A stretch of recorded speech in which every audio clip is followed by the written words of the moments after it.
Hello dear student, आज हम पढ़ेंगे बहुत ही इंटरेस्टिंग टॉपिक है development of embryo. It is a very important topic of the sexual reproduction in flowering plant. तो आज हम डिस्कस करेंगे development of embryo. The process of development of embryo is called as the embryogenesis. Embryogenesis, genesis means process and embryo is the development of embryo. This process is called as the embryogenesis.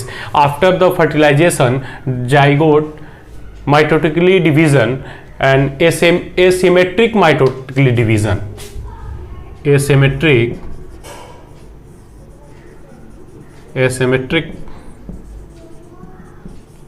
mitotic division, and then converted into divided into two type of cell, that is the basal cells and terminal cells. The basal cells, it is the 6 to 10 cell suspensor. These cells are also called as the proximal cell.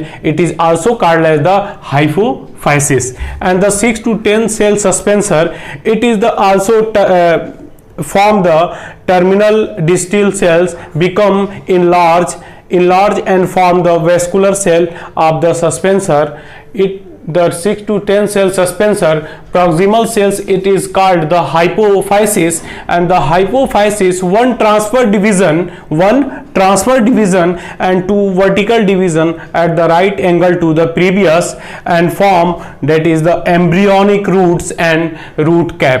The proximal cell one transfer division and two vertical division at the right angle of the previous to form the embryonic roots and roots cap. And the process of ovule. In the ovule, the upper part is chalazal pole and other part is micropyle pole.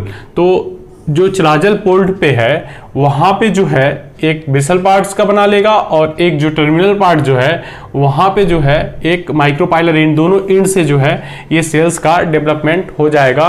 तो इसमें जो proximal sales है उसको हम कहेंगे hypophysis, and that cell is converted into the division by the firstly transfer division and secondly two vertical division of the right angle to the previous is formed the embryonic root and root cap.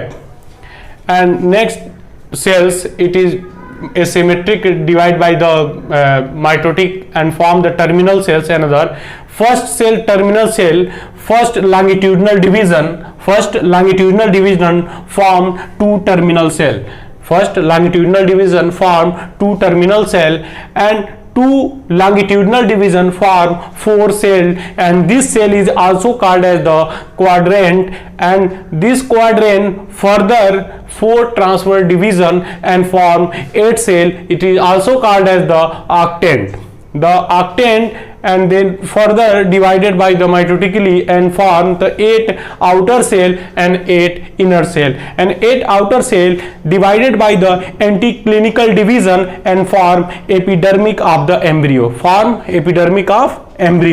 and second 8 inner cells and divide by the periclinically division and form initial of the plumule and form the embryonic shoot, and initial form the plumule, and plumule develop into the embryonic shoots, and initial of the cotyledon form the two cotyledon, that is developed by after the shoot and developed by the seeds.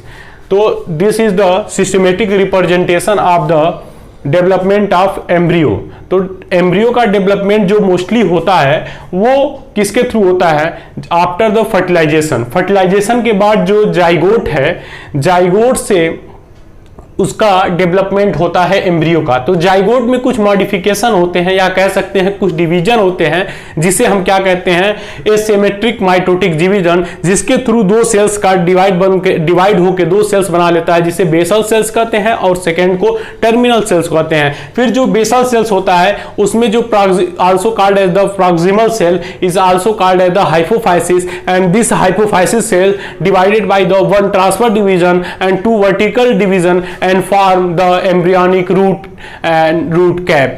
And other जो cells होता है terminal cell, उसमें क्या होता है, सबसे पहले first longitudinal division होता है, फिर लॉन्गिट्यूडनल डिवीजन के बाद 2 टर्मिनल सेल का फॉर्मेशन होता है, फिर 2 टर्मिनल सेल जो होता है उसमें 2 लॉन्गिट्यूडनल डिवीजन होगा। जब 2 लॉन्गिट्यूडनल डिवीजन होगा तो उससे 4 सेल्स बनेंगे, वही 4 सेल्स जो होंगे उसी को हम कहेंगे क्वाड्रेंट। फिर उसमें जो क्वाड्रेंट होगा फिर उसमें से 4 ट्रांसफर डिवीजन होंगे और उससे बनाएंगे 8 cell. This is also called as the octant and the octant further divided by the mitotically and form the 8 outer cell and 8 inner cell. The 8 inner cell is developed by the perikinetically division and form 2 cell, that is the initial of the plumule and initial of cotyledon, and initial of plumule and further developed by the embryonic shoots, and other 8 outer cells is formed by the antiperikinetical division and form the